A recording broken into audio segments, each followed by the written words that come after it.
अस्सलाम वालेकुम दोस्तों, मां आहियां तव्हांजो पंहिंजो वहीद रमज़ान सरोही।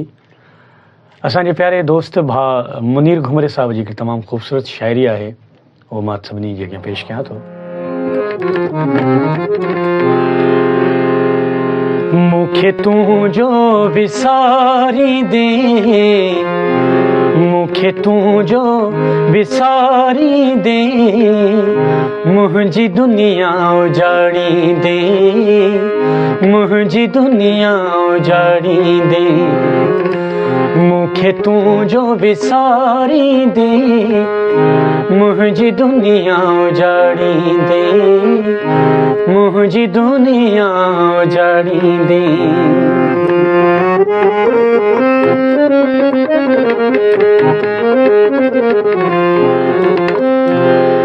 गॾु गैरनि सां वेही,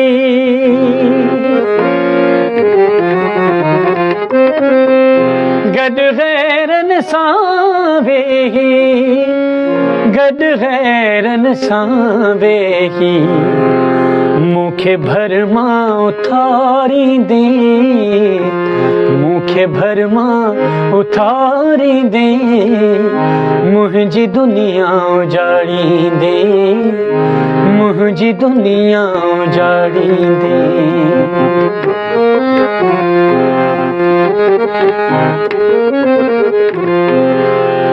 मुंहिंजे सबब पुछण ते तूं,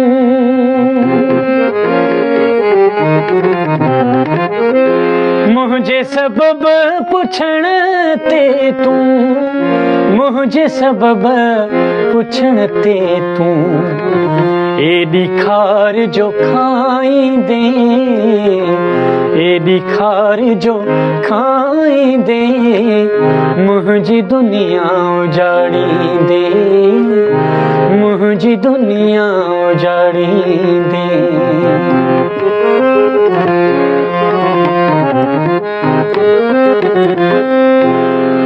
मूंखे ॿियनि जे चवण ते तूं,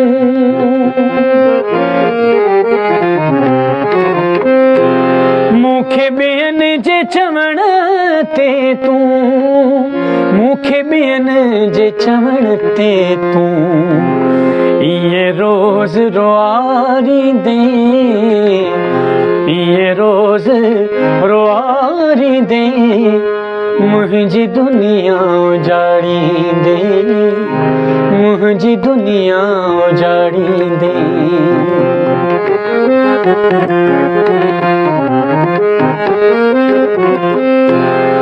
बची मुनीर पवंदो जे, बची मुनीर पवंदो जे, बची मुनीर पवंदो जे, हिक नज़र निहारी दे, हिक नज़र निहारी दे, हिक नज़र निहारी दे, हिक नज़र जे निहारी दे।